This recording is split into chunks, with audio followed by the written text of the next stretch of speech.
Hey, how you doing? Welcome to the Retire in a Year Revolution podcast, where I am not a financial advisor. I'm not licensed to give financial advice, so please take that in mind, bear that in mind rather. However, I have achieved what the poster behind me says for those watching on YouTube. I have actually done that a few times, so I've kind of got the formula down as far as I'm concerned, and I'm happy to share what I've done. Part of that is mindset. Mindset is a massive part of that, guys. I've mentioned before, probably, I think I'm an NLP practitioner. I'm qualified to master practitioner level. And NLP stands for Neuro Linguistic Programming, and it's kind of the science of how our brains talk to themselves. So it's literally being able to talk to your brain in the language it uses itself. It's not words, it's the five senses. Okay. And that has been part of the biggest breakthrough for me. Now, what I'm going to talk about today something that we talked about on the NLP course that I attended, and something I think you'll find interesting. So probably not going to be a long podcast today, but could be very important information to you. And it's why it's important to stay away from negative people. It's absolutely critical. If you want to go and achieve something, you need to stay away from negative people. I don't watch the news much. Okay, it tends to be a lot of negativity on the news. On social media, I tend to pull away from people that post negative things to the point of blocking them. If you know a guy called Randy Gage, he'll walk out of movies if the movies are overly negative, which I think is a bit far. But you know, he's very conscious of his mind, okay, and his mindset, and he doesn't want any negativity in it. But there are scientific reasons why you need to stay away from negative people. Now, before we get into the real good scientific stuff, let me just talk about kind of the time that it wastes for you. If you're looking to achieve something, let's just talk about the time that it wastes, and how you can get drawn into absolute lies. So a couple of scenarios that came up for me recently are kind of to do with the COVID vaccine and the whole pandemic and the situation. And there was a post on Facebook, for example, and somebody put it out, and it's like, you won't see this on the news. And it was apparently a demonstration in London where people were kind of protesting about wearing masks, and they didn't want to do this. And I'm like, no, that wasn't on the news. And it's like, I hated myself for doing it, but I stopped work and I went to look at it. And I was reading the post and people were commenting, and I thought, wow, this is pretty bad, right? This is like terrible. You know, why wouldn't they put it on the news? But then somebody said, that isn't London. I'm like, what do you mean it's not London? And they said it's, I forget where it was now. It's like St. George's Building or something, but it was somewhere in Liverpool. So, you know, again, I'm hating myself as I'm doing it, because it's taking time away from me doing what I want to do, which is helping people retire in a year. So it's taking time away from that. So I'm looking, and sure enough, all of these pictures, you won't see this protest in London going on today. It wasn't even in fricking London. Complete fabrication, complete lie. Okay.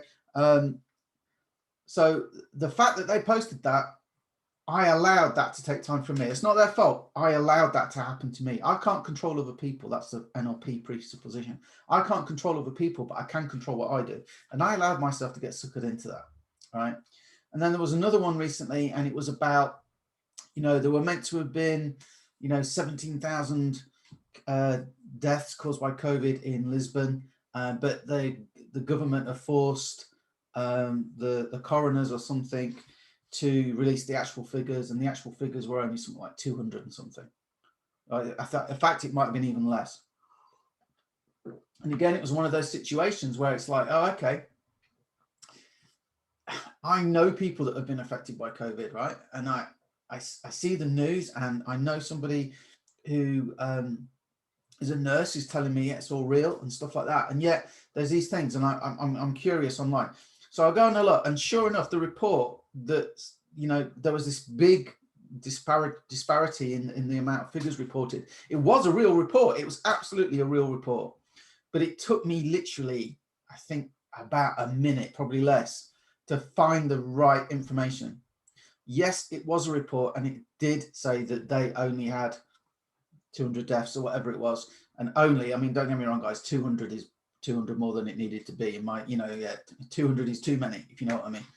So the report was right, but what they neglected to tell you was it was a specific report from the criminal coroners where they only looked at cases where there might have been some criminal intent. It wasn't the whole rate. It wasn't the whole death rate. It was just a very specific niche. And I'm thinking now the figures were less than 200 because it must have been less. But you can go and look that up. Go and search for Lisbon COVID deaths. You'll find it on the internet.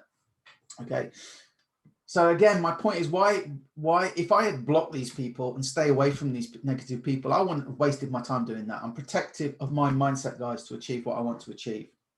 So there's one reason, but now let's get into the main reason, the sciencey bit. Okay, so in the words of motivational, I'm reading this straight offline. In the words of motivational speaker Jim Rohn, if you haven't checked out any of Jim Rohn's stuff, I suggest you do. You are the average of the 5 people you spend the most time with. The people you spend most time with shape who you are. They determine what conversations dominate your attention.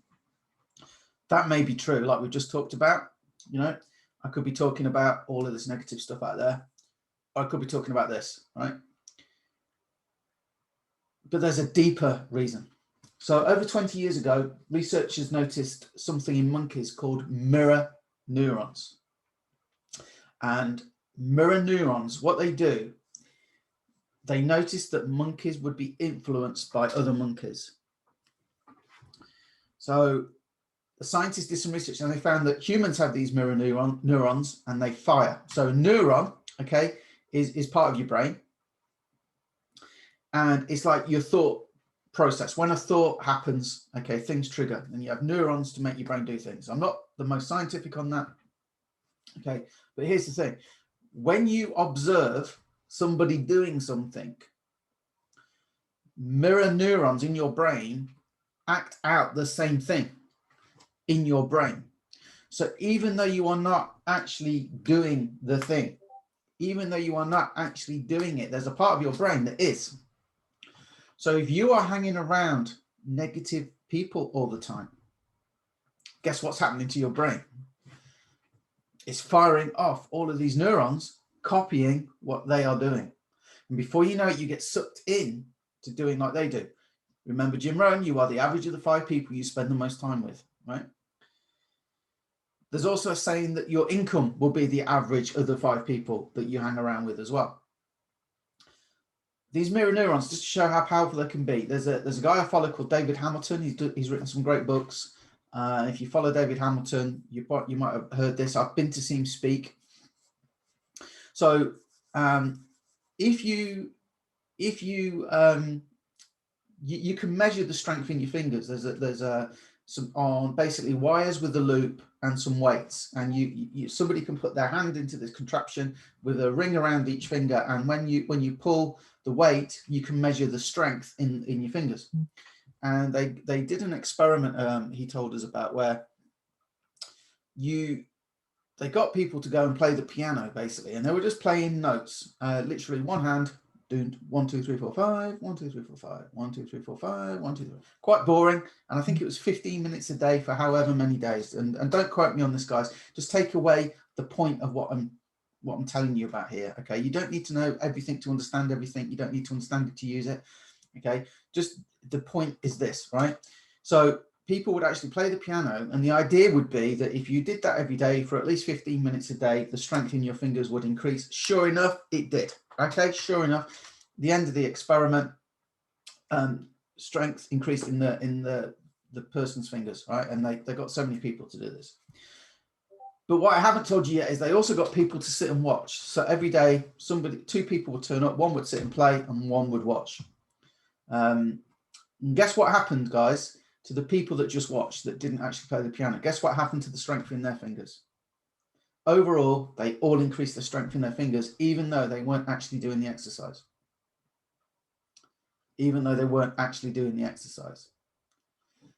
And that is why you need to be mindful of who you hang around with, what social media you watch, what news you watch, what you spend your time thinking about, what you spend your time focusing about, what you are allowing to influence you, because only you can allow it.